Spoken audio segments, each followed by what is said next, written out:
اب آپ سوچیں گے کہ اس میں ایسے کیا بات ہے؟ بھائی اگر اپنے ملک کے قانون اور اپنی اخلاق، اپنی آخرت، اپنی ایمانداری، اپنی سچائی کی ذرا سی بھی فکر ہے تو پلیز اپنے دم پر کچھ کیجئے، اپنی پریکٹس کیجئے، اپنا سبق پکا کیجئے اور پھر وہاں پر جائیے۔ 14-15 ہزار دے کر آپ ایک نقلی کارڈ تو حاصل کر لیں گے، لیکن وہ کبھی بھی آپ کو آپ کی نظروں میں کھڑا نہیں ہونے دے گا۔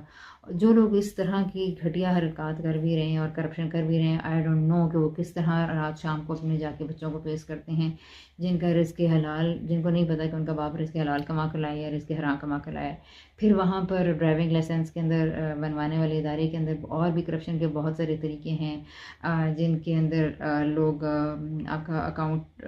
بتائے بغیر آپ کا اکاؤنٹ بنوائیں گے، اس میں کچھ ایکسٹرا پیسے چارج کر لیں گے جو کو بتا دینے چاہیے۔ پھر اسی طرح حکومت نے ایک ڈرائیونگ اسکول بنایا ہوا ہے، وہاں سے سروسز حاصل کرنے کے بجائے پرائیویٹ سروسز حاصل کرنا without any payment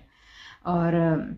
without any notice. تو اس سلسلے میں جو ضروری چیزیں ہیں ان کو صاف بتائیے کہ قانونی طور پر لیگل طریقہ کیا ہے، پلیز ہمیں وہ طریقہ گائیڈ کیجیے۔ آپ کو 2-4 ہزار روپے ایکسٹرا لگ جائیں گے، لیکن آپ ہمیشہ کے لیے ایک سچے ایماندار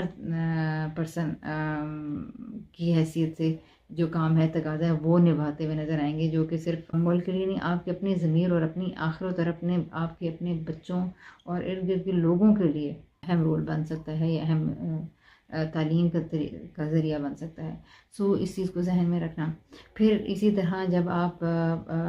لائسنس بنوانے کے اندر ہی میں نے دیکھا ہے کہ ساری زندگی لوگ یا تو جعلی آئی ڈی کارڈز پر جعلی ڈرائیونگ لائسنسز کو استعمال کرتے ہیں، یا پھر کرپشن سے اور 2 نمبر طریقے سے لائسنس بنواتے ہیں، اور یا پھر وہ لوگ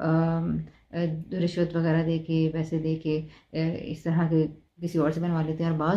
بعض لوگ لائسنس بنواتے ہیں اور ٹیسٹ دیتے ہی نہیں ہیں۔ یہ سب چیزیں ہو رہی ہیں انفارچونیٹلی، ان کا بہت ہی اس سارے اداروں کے اندر